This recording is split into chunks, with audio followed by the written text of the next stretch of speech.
three costs decide if AI helps the planet by 2027. Imagine a near future where AI-powered drones plant forests, optimize energy grids, and design climate solutions overnight. It's a hopeful vision, but there's a catch. Current research warns that by 2030, AI and data centers could consume an astonishing 20% of global electricity, surpassing whole industries. So the question is, can AI truly help us beat climate change, or will it become a carbon hog? In this script, we'll explore the three costs that must collapse for AI to be a climate savior instead of a burden. We'll look at inference cost, which means cost per token, energy per query, meaning kilowatt hours per token, and 3, latency for real-world AI agents. I'll show where they are today, the curves we need, and the 2 breakthroughs that make it possible. By the end, we will give you the verdict as the next 2 to 3 years decide our fate. Not only that, in the video we will also be telling you a secret to navigating this new AI realm. So watch till the end, and let's move on without further ado.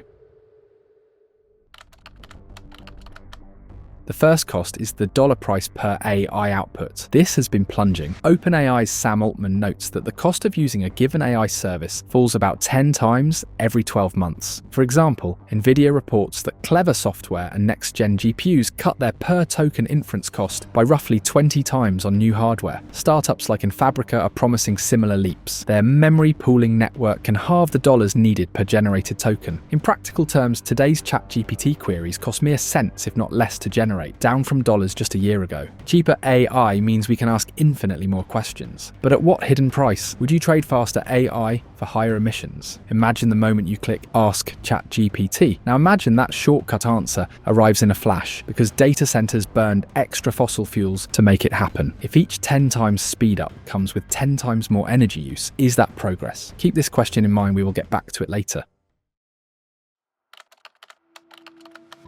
How much electricity powers a single AI query? Recent analysis shows these energy costs are also dropping. Epoch AI's February 2025 study finds a typical GPT-4 query uses only about 0.3 watt-hours of electricity, roughly what a laptop or LED light uses in a couple of minutes. That's an order of magnitude below older estimates of around 3 watt-hours. In other words, asking ChatGPT a question burns less power than charging your phone for a minute. However, small per-query energy doesn't necessarily mean a small overall footprint. In fact, global data suggests a looming surge. In 2020, computing including AI data centers used 4 to 6% of world electricity, but by 2030, it could hit 8 to 21%. MIT experts underscore that when AI costs and demand are factored in, data centers could draw up to 21% of global power by 2030. That's like giving 1/5 of the planet's electricity supply to cloud computers and AI chips. A quick AI answer may be cheap in cash, but send billions of those answers, and the kilowatt hours add up fast. Also, there is something important to know, that energy efficiency is rising too. Data centers are getting crazy efficient too. In fact, their energy use per unit of computing has been dropping by about 20% every single year. Companies like Google and AWS even report something called a PUE, that's power usage effectiveness, as low as 1.1. Basically, that means almost all the electricity is going straight into computing power, not being wasted on cooling or overhead. Pretty impressive, right? But here's the catch, efficiency isn't the whole story. The demand for computing is exploding. And when you're operating at this massive scale, even the most efficient systems still add up to a huge amount of energy. The key takeaway is AI's kilowatt hours per token has collapsed, but we must collapse total kilowatt hours by scaling with renewables and efficiency. The answer to the previous question is hidden in a key point, that driving inference cost to zero only helps climate if the energy behind it is green. It's not just the dollars we spend that matter, but the watts those dollars represent. Now let's move on to our third cost.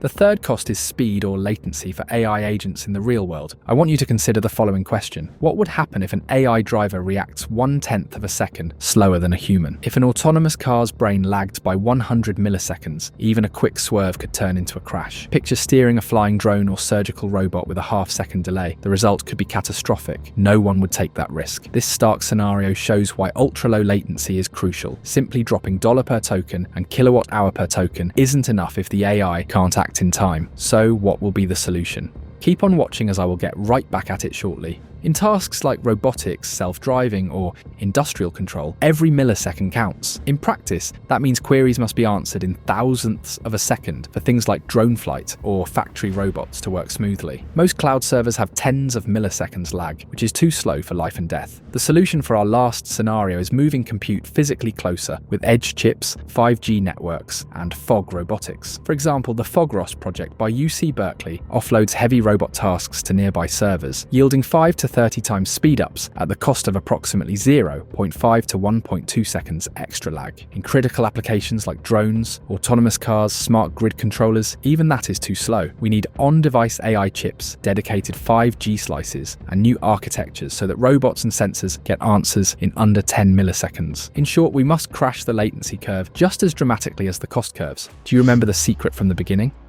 We are offering our subscribers a detailed PDF that will educate you on different LLMs and their use cases. Drop your email using the form at the top of the description to get the PDF for free. You will also get free bonuses, tools, and tricks to educate and train you about AI and its future, so people of our community are not the AI victims. But hope is on the horizon as game-changing innovations are attacking all three curves simultaneously. Inference costs are crashing thanks to revolutionary hardware. Nvidia's Blackwell GPUs and Google's TPUs deliver 50 times more bang for your buck than yesterday's chips, already slashing costs per AI response. Companies like Infabrica are unleashing AI memory pools that feed data-hungry GPUs instantly, cutting expenses by half in demanding scenarios. Meanwhile, clever software tricks, think compression wizardry, and smart caching multiply these savings even further. Energy problems? We're solving those too. Tech titans are going all in on clean power. AWS is building nuclear-powered AI campuses, Google is investing in geothermal plants, and Meta operates on 100% renewable energy. The Department of Energy just dropped $3 billion on AI-powered smart grids that predict energy needs and eliminate waste. The key breakthrough to watch is AI factories. Huge optimized data centers processing intelligence as efficiently as a refinery, squeezing more AI for each kilowatt hour. Jensen Huang called these factories the new industrial revolution. For the very first time, we have a new industry, a new factory, producing something brand new we call artificial intelligence. These factories will be built by companies. They'll be built, every company will be an AI manufacturer, of course. No company can afford not to produce artificial intelligence. How can any company afford not to produce intelligence? How can any country afford not to produce intelligence? You don't have to produce chips. You don't have to produce software, but you have to produce intelligence. It is vital. It is core to who you are. It is core to who we are. And so we have the new industry, AI factories. And that's the reason why I call it's a new industrial revolution. The last time this happened was 300 years ago. Speed barriers are crumbling too. Next-gen 5G promises sub-millisecond delays, enabling instant AI responses. Smart chips are moving directly into cameras and sensors, making split-second decisions without cloud delays. In robotics, fog computing distributes the workload as heavy thinking happens in the cloud, while lightning-fast reflexes stay local. Think of farm robots and factory helpers that react faster than human reflexes, all powered by onboard AI. The arsenal is ready with lightning-fast chips, brilliant software, and clean energy. But here's the catch. All three curves must bend together, or we're just trading one problem for another.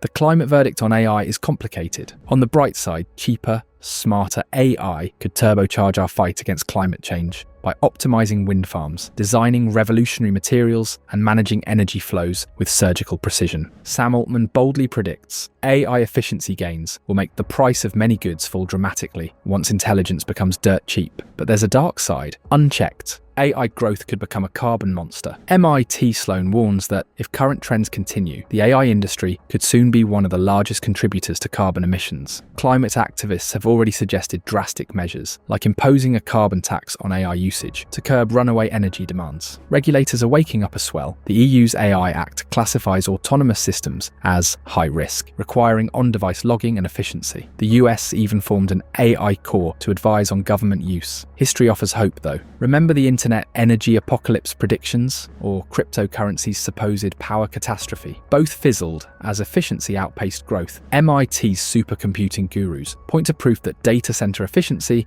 has skyrocketed, while the very companies building AI pour billions into next-gen chips and clean energy. Amazon is going nuclear, Google is going geothermal, and Meta hit 100% renewables. The future could see AI's computing engines running on pure carbon-free power. But time is running out. The climate math only works if AI optimizes more than it consumes. Governments and companies must enforce carbon budgets, fund efficiency research, and track real-world impacts religiously.